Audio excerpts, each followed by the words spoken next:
হয়ে গেছে।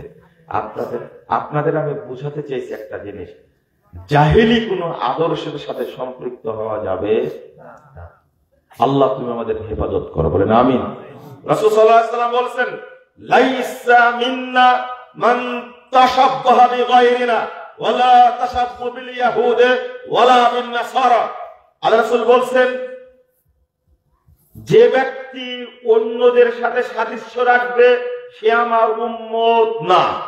আল্লাহ রাসূল সাল্লাল্লাহু আলাইহি ওয়াসাল্লাম বলেন, যে ব্যক্তি অন্যদের সাথে সাদৃশ্য রাখবে সে আমার উম্মত না। সুতরাং ইহুদি বা খ্রিস্টান যেই হোক না কেন, তাদের সাথে তোমরা সাদৃশ্য রেখো না।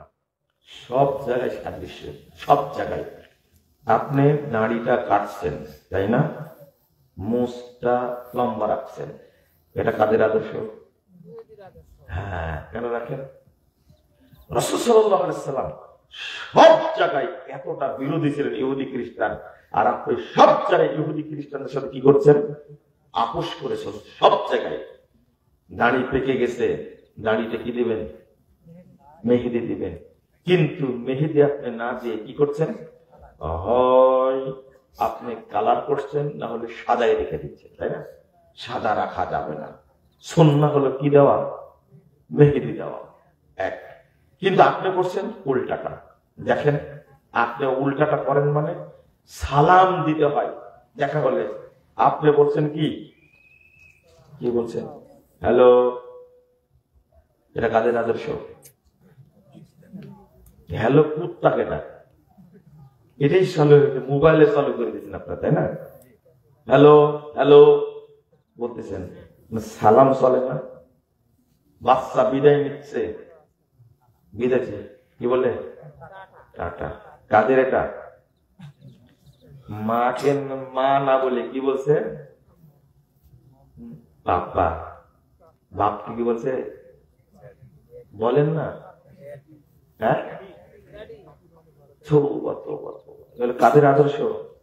রাগ করছেন? টাটা বললে কত খুশি, জাহেল কোথাকার। এই জন্যই তো বলি যে এত পড়াশোনা করে আপনি কি করলেন? বাচ্চাটা কিন্তু শিখাতেই পারলেন না। সব শিখাইছে ইহুদি খ্রিস্টানদের আদর্শ। বাপ মার টার্গেট হলো কিভাবে ছেলেটাকে আমেরিকায় পাঠায়া একটা খাঁটি শয়তান তৈরি করব, মেয়েটাকে কিভাবে ফিনল্যান্ডে পাঠায় সবচেয়ে বড় নর্তকী বানাবো। আপনার উদ্দেশ্য, ইচ্ছে হলো এটা, কিভাবে আমি ছেলেটাকে পাঠাবো লন্ডনে, ল্যাংটা বানানো যায় কি করে এই প্রচেষ্টা, কিভাবে আমি ছেলেটাকে কানাডায় পাঠাবো, একবারে কোনো বাস বিচার নাই। মানে জেনা করবে, ঘুরে বেড়াবে, মদ খেবে, ঘুরে বেড়াবে, কোনো টেনশন নাই। এই কাজ কি করবে? চলতেই থাকবে, তাই না? উদ্দেশ্য এটা। আজকে সবচেয়ে বড় ইনকামের কাজ হলো হয় নাট্যকার হতে হবে, নায়ক হতে হবে, নায়িকা হতে হবে, অথবা কি হতে হবে? ক্রিকেটার হতে হবে, তাই না? ক্রিকেটার। এক ছক্কা মেলা দাম। একটা বল ধরবে, বলছে যে আপনি বক্তব্য দেন, এই বক্তব্য দিয়ে কি হবে? যদি একটা ছেলেকে ক্রিকেটার বানান, যদি একটা বল ধরতে পারে, ক্যাচ ধরতে পারলে $3000। কয় হাজার? $3000। কি খামাখা এগুলো পড়াশোনা করা।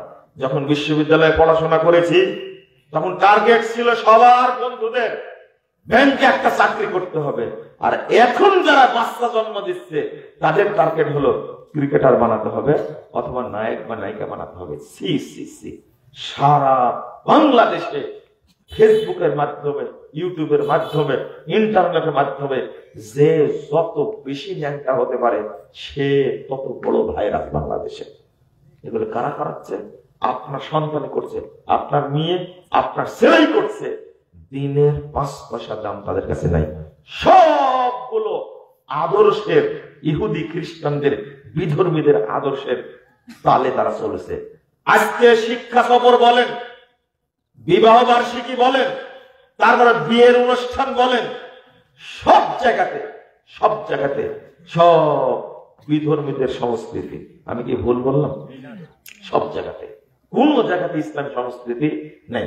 এই জন্য আপনাদেরকে শেষ অনুরোধ করব, আমি 2টা হাদিস অনুবাদ করলে ভালো হতো। রাসূল সাল্লাল্লাহু আলাইহি ওয়াসাল্লাম একটা হাদিস অনুবাদ করে 17209 নম্বর হাদিস মুসনাদ আহমদের মধ্যে এসেছে। আল্লাহ নবী সাল্লাল্লাহু আলাইহি ওয়াসাল্লাম বলেছেন, মান দা বিদাওয়াল জাহিলিয়া ফালাইসা মিন্না। এটা সহিহ বুখারীর হাদিস 1229 নম্বর হাদিস। যে ব্যক্তি জাহিলিয়াতের সাথে সম্পৃক্ত হবে সে আমার উম্মত না, সে আমার উম্মত না। রাসূল সাল্লাল্লাহু আলাইহি ওয়াসাল্লাম বলেন, মান দা বিদাওয়াল জাহিলিয়া ফাহুয়া মিন জুসা জাহান্নাম ওয়া ইন সামা ওয়া সাল্লা ওয়া জামা আন্নাহু মুসলিম। যে ব্যক্তি জাহেলি আদর্শের দিকে মানুষকে দাওয়াত দেবে, জাহেলি আদর্শের সাথে সম্পৃক্ত থাকবে, ওই ব্যক্তিকে জাহান্নামের খড়ি তৈরি করা হবে। ওয়া ইন সামা, যদিও লোকটি সিয়াম পালন করে, ওয়া সাল্লা, যদিও সালাত আদায় করে, ওয়া জামা আন্নাহু মুসলিম, যদিও নিজেকে পাক্কা মুসলিম মনে করে, তবুও জাহান্নামের খড়ি হবে। নাউযুবিল্লাহ, আস্তাগফিরুল্লাহ। হ্যাঁ, জাহান্নামের খড়ি হবে। সালাতের উদাহরণ দিলেন, সিয়ামের উদাহরণ দিলেন। কেন? বহু মানুষ সালাত আদায় করার পরেও এই সমস্ত জাহিলিয়াতের সাথে জড়িত। বহু মানুষ সিয়াম পালন করার পরেও এই জাহিলিয়াতের সাথে জড়িত। জাহিলিয়াত এত নোংরা খারাপ জিনিস, মানুষকে মুনাফিক বানা দেয়। কি বানা দেয়? মুনাফিক বানা দেয়। আজকে গার্লফ্রেন্ড আর বয়ফ্রেন্ড এই সম্পর্ক তৈরি করেছে, নাউজুবিল্লাহ। ছেলে মেয়ের মধ্যে প্রেম জমিয়ে দিয়েছে। 10 বছর থেকে সম্পর্ক তাদের সাথে, বিয়েটা দূরের কথা, বিয়ে হওয়ার আগে পেটে বাচ্চা চলে আসছে, বাচ্চা আসার পরে তারপরে বিয়ে দিছে। বাংলাদেশে আগামী 10 বছরে দেখবেন 50% সন্তান সব জারজ হবে, জারজ সন্তান হয়ে যাবে। একজন বলছে আমার 3টা হয়েছে বিয়ের আগে। কয়টা হয়েছে? 3টা। এই সন্তানগুলো কি বৈধ না অবৈধ? জারজ সন্তান না এরা? এই সন্তান দ্বারা দেশের কোনো উপকার হবে? কোনোদিনই না। এরা ভালো না হওয়ার কারণটা কি?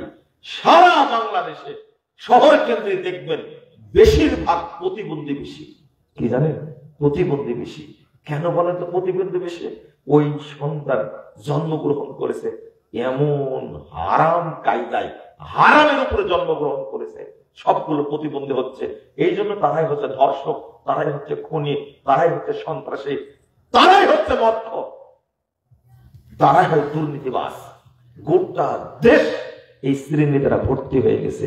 কারণ তাদের পিতা মাতার সমস্যা, বড় সমস্যা। কারণ এটাও ইহুদি খ্রিস্টানদের আদর্শ। তারা মনে করে নতুন করে শুরু করছে এইটা কিভাবে জেনাকে হালাল করছে। বাপ মা নাকি বলে দিছে, তুই তো বিয়ে করতে চাচ্ছিস, বছর 2-3 তার সাথে চল, আগে চলে দেখ তার সাথে সংসার করতে পারবি কিনা। বলেন তো কে বলছে এটা? বাপ মায়ে বলছে তার সাথে চল। চলার পরে 3-4 বছর চলার পরে দেখছে এর সাথে সব ঠিকঠাক আছে, বিয়ে করা যাবে। বলেন তো এটা কি ইসলামের আদর্শ না বিধর্মীদের? বিধর্মীদের। নাউযুবিল্লাহ, আস্তাগফিরুল্লাহ। সারা পৃথিবীতে এই অবস্থা চলছে। ওই আদর্শ ঢুকে গেছে আপনার মধ্যে। মেয়েটা বিয়ে করতে চায় না, বিয়ে করতে চায় না, সে 10 জন ছেলের সাথে সম্পর্ক রেখে জীবন কাটাতে চায়। কারণ একজনের স্বাদ নিতে চায় না, ও 20 জনের স্বাদ নিতে চায়।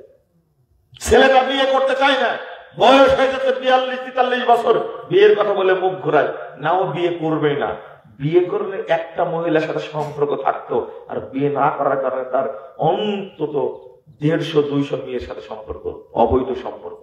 ওর বিয়ে করার চাহিদা থাকবে কোনোদিন? কোনোদিন না। ও নষ্ট হয়ে গেছে, ও একবারে শারীরিকভাবে পঙ্গু হয়ে গেছে, ও বিয়ে করবে কেন? যে কিসের আদর্শ বলেন তো?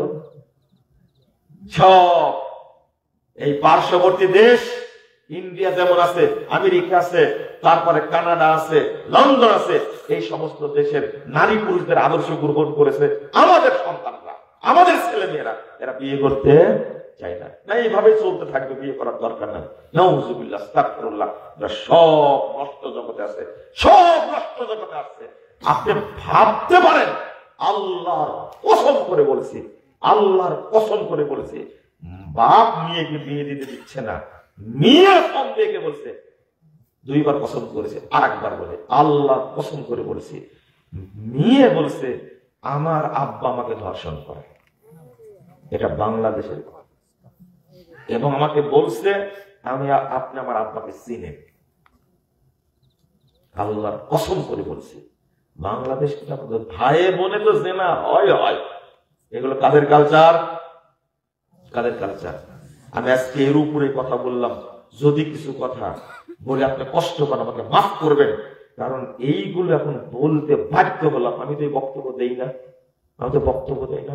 এক ছেলে কাঁদছে আর বলছে বিয়ে হলো এত প্রায় ২৫০০ মানুষকে খাওয়ানো হয়েছে, কি জাঁকজমকপূর্ণ বিয়ে, আমার বাপের এত সম্মান, কিন্তু বিয়ে করার পরে বাসর রাত্রে গিয়ে দেখছি আমার বইয়ের পেটে বাচ্চা।